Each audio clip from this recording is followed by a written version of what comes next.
This is Eugene Yao, a founder and content creator who focuses on one specific niche. ADHD. It's just ADHD? And this is the story of how he overcame the struggles of having ADHD. I was neglecting my relationship, I wasn't focused, my business wasn't making a lot of money then.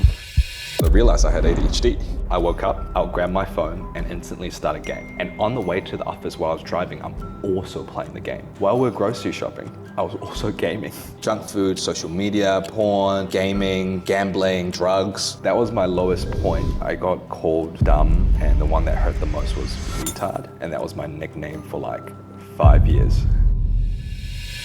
Everyone with ADHD has a superpower. They just have to discover it. When I was researching, I found out something called, and everything changed for me. That's when I got addicted to progress. I just worked at it and then my content blew up. What's the question again? Can you introduce yourself? My name's Eugene, on Instagram called ADHD Founder. I am a startup founder turned content creator. Grew my Instagram from no followers to over 1 million followers in 6 months in the ADHD niche. What were you doing before you started creating content? Mainly startups. So first company I built was an AI chatbot in 2019.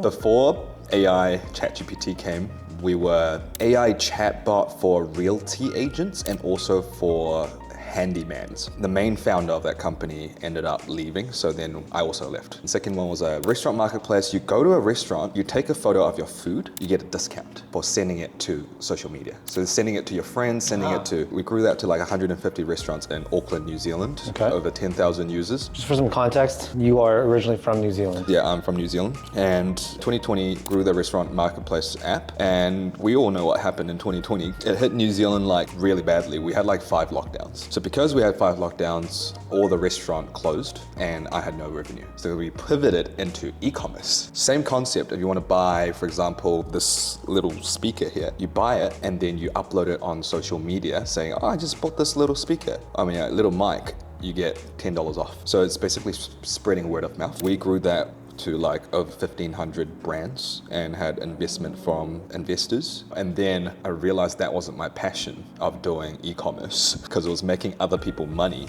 So then I pivoted away and then I started doing an ADHD productivity tool because I realized I had ADHD. And then I grew that one to like 6,000 users and I'm like, how do I get more users? Let's do content. And then my content blew up. Why do you think your page blew up so fast? Because I know you grew about 1 million followers in months. Right. 3 things that you need to know. It's build, measure, and learn. So you build the product, you have inputs that you measure, and then you learn after you put it out there, like, hey, what's the new learning? And then you do it again. So I took that, I put it into Instagram. I'm like, okay, let's build something, which is create content, right? I create the content, and how I create the content is I basically look at my competitors, I 10x what they're doing.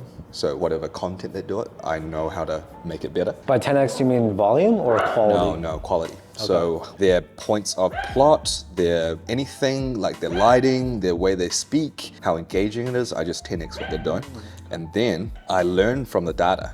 So if I get like 10K views, I'll be like, oh, why did I get 10K? Oh, then the next one is like 100K views. I'm like, oh, okay, there's something that this is popping off. How do I replicate this? How long did it take you to start getting traction on the page? First 3 weeks of doing content, I had no followers. And the last week of that the first month, I got like 10K followers. And I was like, oh, okay, something's happening. Something is going right. And I just basically juiced that style of content until I reached like next 100K. And then I'm like, okay, I got to do something different. So I'm just always finding new things. When did you first realize that you had ADHD? I'm from China, born in China, raised in New Zealand. So I went to New Zealand when I was 6. So when you're an immigrant and you go to New Zealand, you get put into this class called ESL. So I was put in that class with all my peers. They graduated from that class in a year or 2. It took me 8 years. So I was just like, what's going on? Like, hey, like there's something, am I not getting something? I didn't know what's wrong with me. So then I had like extreme self-doubt, extreme like anxiety because like all my peers are passing, and then like at school you ended up getting called like names as well. So I'm just like, am I different? Why am I different? By then I spoke perfect English, but I'm still in that separate class. I think that's the biggest giveaway of like my brain. There's something different about my brain. And now in 2023, I realized there's this term called ADHD. I'm like, oh, makes so much sense now. It's not something wrong with me, it's something wrong with the education system that isn't catered for how I learn. Can you take us through some of the challenging parts of your life? So definitely like high school is one of my most challenging parts because I don't know why I'm so different. I got called some really not good names. The one that hurt the most was retard, and that was my nickname for like 5 years. That really hit a chord, and even just saying that like kind of hurts, and I think that one kind of like just ruined my self-esteem and me as a person growing up, and I had to deal with that so much over the years that now I realize, hey, I'm not that. But it took a long time to overcome. Relationships always been tough because I never paid attention to my partners at the time. I kind of neglected them a lot, so I feel like I wasn't at the best of boyfriends. So that never turned out well. Can you paint a picture of like the scenario that you found yourself in when you decided you wanted to change? A few years ago, at the worst of my ADHD, I woke up, I'll grab my phone and instantly start a game. And that game's called Hearthstone. So I play Hearthstone until 9 o'clock where I have to go to in the office. And on the way to the office while I was driving, I'm also playing the game. So I go to the office, then I start working, and every 10 minutes I would pick up my phone and do some scrolling. So I was heavily addicted to social media. So I do that until like 6 p.m. when I have to get off work. And when I'm off work, I go back to gaming. While we're grocery shopping, I was also gaming. That was my lowest point in terms of how addicted I was to social media. And I did that over and over again until at night, then watch a bunch of Netflix, and sometimes porn comes up. And then there's like a repeat process of that again and again. And I was asking myself like, hey, why am I getting such bad focus? Why do I have stress and anxiety? For the viewers, can you define what ADHD is? So everyone's got a dopamine system. It's required for mood, movement, memory, and motivation. So if people with ADHD, we have less of that. That means we're less focused in class. That means we're not as motivated. We're always seeking something that is more stimulating because we're also always chasing that dopamine. So if a teacher is talking to me very slowly in class and it's boring, my brain's not able to focus. Like if I'm really loving what the teacher's talking about, then I would focus better than anyone else in the room. When we love something, when we really like to do something, we hyper-focus. So real quick, I know you're watching this video to figure out how to turn your ADHD qualities into money. And I have something for you. You need a website. If there's one thing to lock into, it's monetizing with a website. A website is one of the most ADHD-friendly income tools because it lets you monetize your ideas or market your existing business or side hustle. All of my income is generated online, just like Eugene. And I counted the other day and I have 7 active websites. I host all of them on Hostinger, my go-to platform for website building and hosting. With Hostinger, you can create and host up to 100 different websites for just $3 to $4 per month, which is a complete no-brainer. Their AI website builder builds the entire site for you in minutes, no coding needed. You can customize it with your resume, products, portfolio, or whatever you're trying to showcase. Plus, you get access to professionally designed themes, a free domain, and more. So yeah, if you are serious about making more money, setting up a website is one of the easiest first steps. Just click the link below to head to this exclusive landing page, choose your planned duration, and get started. I'd recommend the business plan for most of you since it gives you the AI tools. And yeah, don't forget to use code CHARLIECHANG at checkout for an even bigger discount. Happy website building, and thanks to Hostinger for giving my audience such a great deal on hosting. What about the education system doesn't work well for people that have ADHD? You have to learn X, Y, Z. But if someone with ADHD don't like those X, Y, Z, you just can't focus. You just don't want to do them. But if someone with ADHD loves the one of the subjects, you go really deep. So people with ADHD is about 5% of the population. The educational system is catered to 95% of the people, which is they're able to follow instructions, follow rules. Your dopamine levels are consistently good. You can listen to instructions, you can regulate your mood, but with ADHD, you struggle to do that a lot more. So because of that, we kind of need a different way of education based on interest. For example, math, I'm good at. English, I really did not like English. Like English was like a subject that I just, like my brain just didn't digest well. That's why I was in ESOL for 8 years. It's just like, I'm just not focused. I just don't pay attention, and I didn't read any books at that time. What are some of the pros and cons you see in having ADHD? When you're diagnosed with ADHD, the likelihood of you getting that diagnosis is because it's something you're struggling with life. At the time I got diagnosed, I was not focused, I was procrastinating. That's why I got diagnosed. But I'm good with all those three now. But I still have an ADHD brain.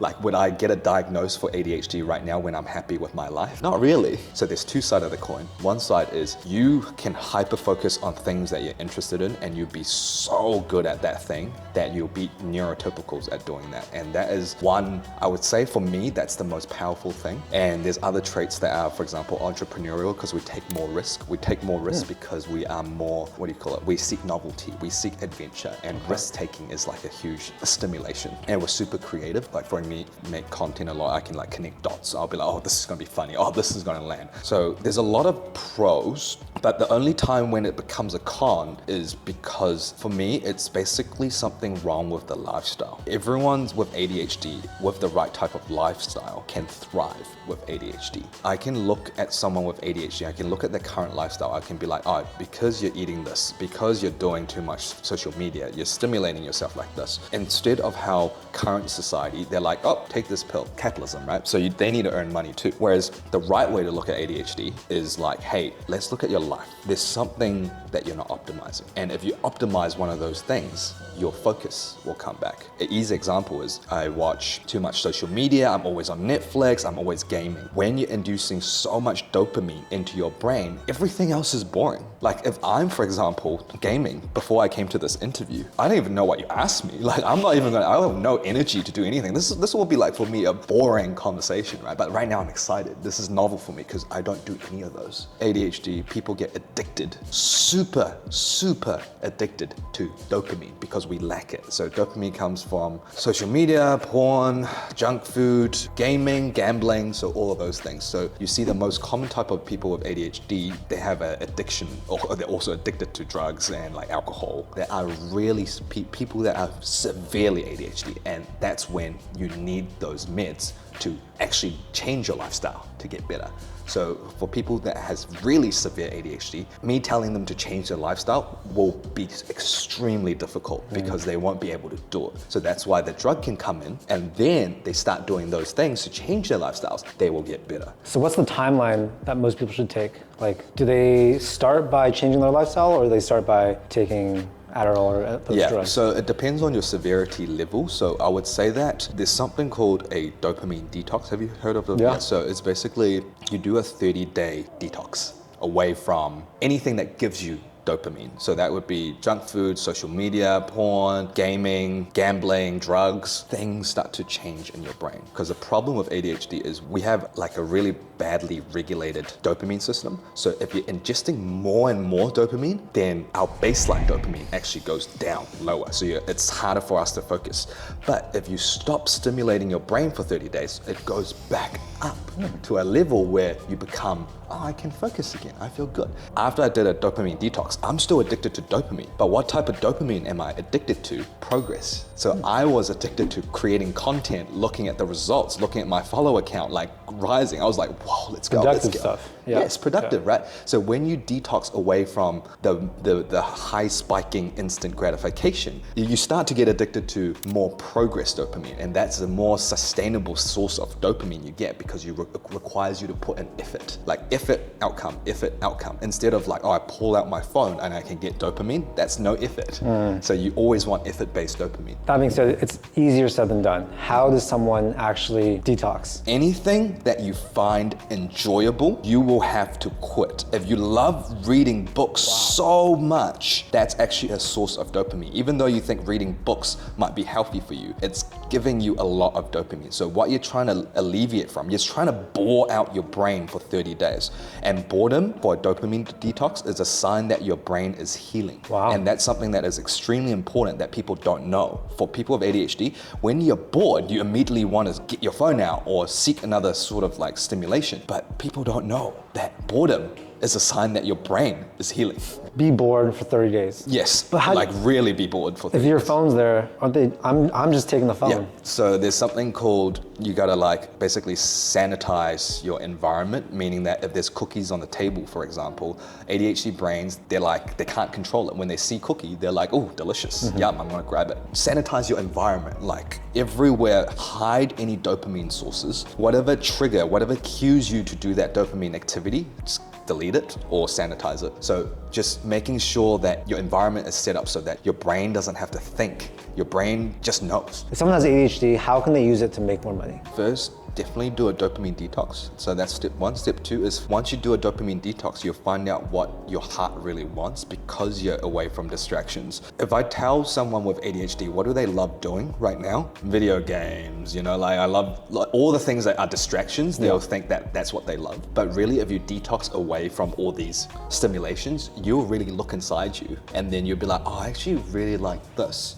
And then when you get that, that's when you become really productive. So there's something called Ikigai. So Ikigai is 4 quadrants. Quadrant 1 is what you love. Second quadrant is what you can get paid for. Third is what the world needs. And fourth is what you're good at. So if you combine all the 4 together, that's when you reach your Ikigai. For me is what I love. So content creation, what I can get paid for. Content creation can get paid for. What the world needs, I'm helping people with ADHD get better with their symptoms, get better, feel more seen and reach their full potential. So that's what the world needs right now because more and more people are becoming ADHD. And the last one is my strength. I'm super creative. I'm good at presentations. I'm good at content creation. You flick this all together, that becomes your Ikigai. So for me, that's how I grew really fast from 0 to 1 mil in 6 months is because I'm in my zone. You'll end up building something with your Ikigai and that will feel amazing. And then you make a lot of money too. Tell us about the time when you realized I have superpower. So this was when I did my first dopamine detox. And then straight after the dopamine detox, I started writing a book. So I'm just like, wait, that's when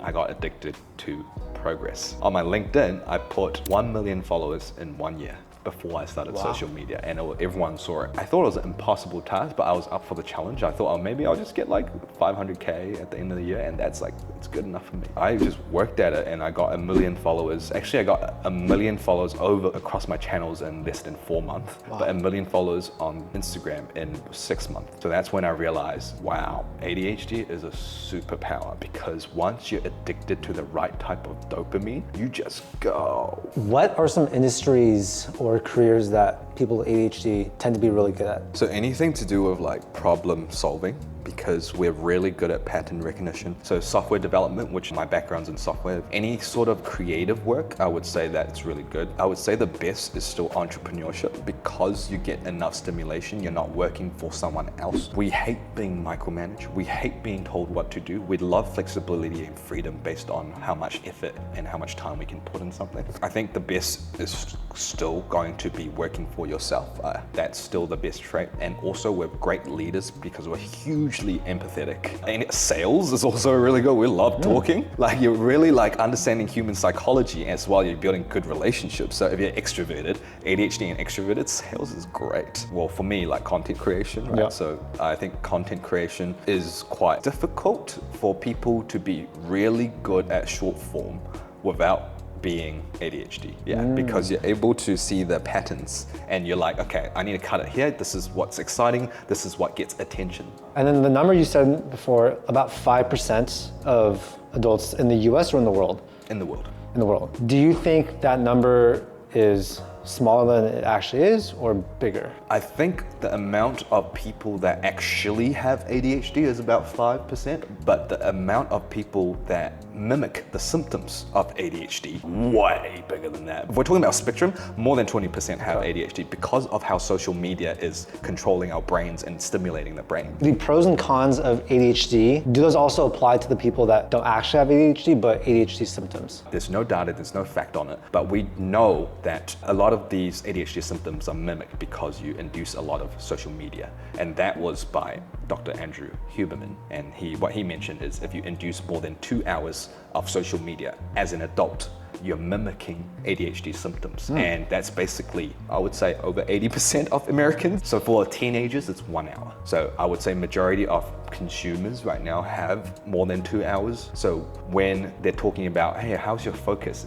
They will be on a spectrum of, it's never like so good. It's always like, oh, it's like, you know, yeah. And that's due to social media. People are watching this video right now. Does that count as consuming social media? It just really depends on what type of dopamine that you're getting. If, for example, this interview is as addicting as playing video games, probably not. But if you're inducing this interview based on the fact that you want to learn something, that's a healthier dopamine. You're not getting like, oh my God, this is so funny, this is great. Yeah, it's more like, oh, this is educational. I want to learn more and I want to put these things I say into practice. What are some common mistakes that people with ADHD make when they want to build a business, make more money, or take advantage of pros of ADHD? When I was doing business, I was focused on power, status, money. And because of those three things, you are just building up your ego. So I would say the biggest mistake is ADHD entrepreneurs do not know their why. And if you do not know their why, you're not internally motivated. If you're not internally motivated, you will not produce good work. What mindset shifts are necessary to be able to view ADHD as a superpower? Everyone with ADHD has a superpower. They just have to discover it, but they cannot discover it with all the distractions that are going on. Because what tends to happen is once you quit all the high spike dopamine, you start getting addicted to what the next best is, which is the lower, the more delayed gratification. If you guys go for a run, guess what happens after the run? Euphoric high. You feel good after a run. That's your dopamine going up. So the more effort-based dopamine that you do, the more higher your dopamine levels get. So for me, I'm addicted to effort-based dopamine. Is it possible for someone to get addicted to effort-based dopamine, but then revert back to the fast dopamine? How do you prevent that? Yes. If you think about everyone that has ADHD has been eating burgers every single day, greasy burgers, and they love it. And then they do a dopamine detox. They eat 30 days of clean salad. When they go back to eating that burger, it'll be like, oh, this is greasy. In that context, you won't actually relapse. Okay. But you will relapse if you eat everyday burgers and you just eat a salad for 3 days. You'll want to relapse. You don't give your brain enough time to rewire itself to not like that high dopamine spike. What tools do you use in your day-to-day life that help you? As soon as I wake up, I, in my head, say 3 things I'm grateful for. That's extremely important because you want to start out your day being happy. And then I drink 500 milliliters of water while you look at the sky next to the sun and you ingest indirect sunlight because that gives you more cortisol and kind of wakes you up. And then I go into a 10-minute meditation. When you have a lot of thoughts jumbling, that's when you have a weak prefrontal cortex, which everyone with ADHD has. So to strengthen your prefrontal cortex, you have to focus. So every time you have a thought, you peel it back to your nose, you peel it back to your current now. And then after meditation, I either go for a walk or a run to get some more movement in, and then I do a cold shower. So this whole routine probably takes like less than 45 minutes. It's so good for 4 to 5 hours of my day, which I consider as deep work. And then the rest of the day will become like for conversations, anything like meetings or anything. In terms of time productivity, besides just having like your set routine in the morning and time block, what other stuff can people do? Diet is really important. Another one is sleep. I tape my mouth every night. Oh, wow. Yeah, so you tape your mouth. I've been taping it for 3 years. If you breathe through your mouth, you're getting less oxygen and you're waking up more foggy. In return, you're getting more ADHD. There's another one is some people get ADHD because they breathe through their mouth. And that's also scientifically proven as well. Okay. And also, if you have sleep apnea, the chances of you having ADHD also increases. Don't do any social media, any device an hour before you sleep. I take magnesium before I go to bed. I also read a book before just to unwind as well. But I will say the most important is sleep consistency. So if you sleep at 10, sleep at 10. Don't go over 10 o'clock. And just try to maintain that consistency because that tells your body that this is the time to sleep, and then you sleep. So if someone wants to learn more about how they can take their ADHD symptoms or ADHD and use it to build a better life, make more money, build a business, whatever it is, what can they do? I throw like a 5-day challenge where you turn your ADHD into a superpower. So I give you like the whole blueprint of how to master your dopamine system. Yeah, we'll have a link to that down below. And where can people find you on social media? My social media is ADHD founder. Any last things you want to tell the audience? Notice how you feel when you ingest all these dopamine activities. You'll tend to crash, and if you do and you really are self-aware about that, you would want to stop that activity so that you get better focus over time and do a dopamine detox. Thank you so much, man. It's been Thanks for having me. very insightful. I'm definitely going to take some of these things and apply them in my own life.